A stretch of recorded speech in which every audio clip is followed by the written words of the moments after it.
هیچ کسی منتظرم نیست دیگه،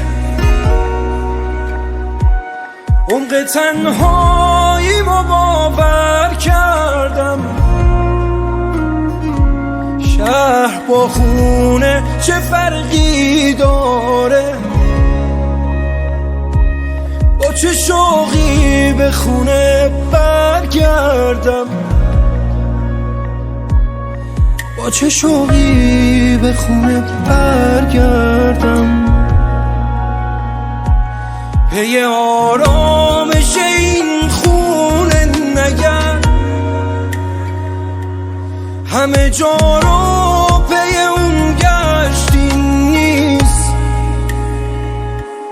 تو هنوز منتظری برگرده، رفتنی میره و برگشتی نیست. رفتنی میره و برگشتی نیست. خشکیده دل خوشیم رو گونه ترم، ورد زبون من ای وای مادرم. خوابیده زیر خاک دنیا برابرم، خون گریه میکنم ای وای مادرم. ای وای مادرم، ای وای مادرم، ای وای مادرم، ای وای مادرم.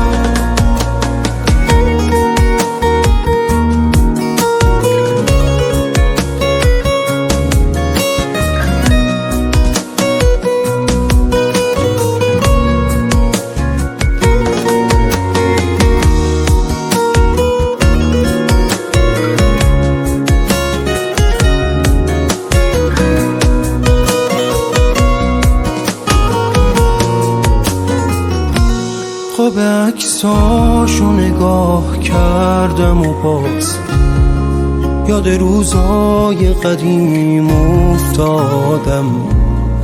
تازه فهمیدم از این دلتنگی من غافل کیو از دست دادم.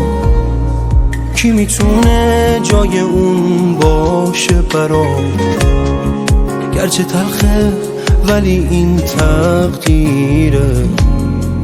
یه پدر هر چقدرم خوب باشه مگه جای مادر رو میگیره. خشکیده دل خوشی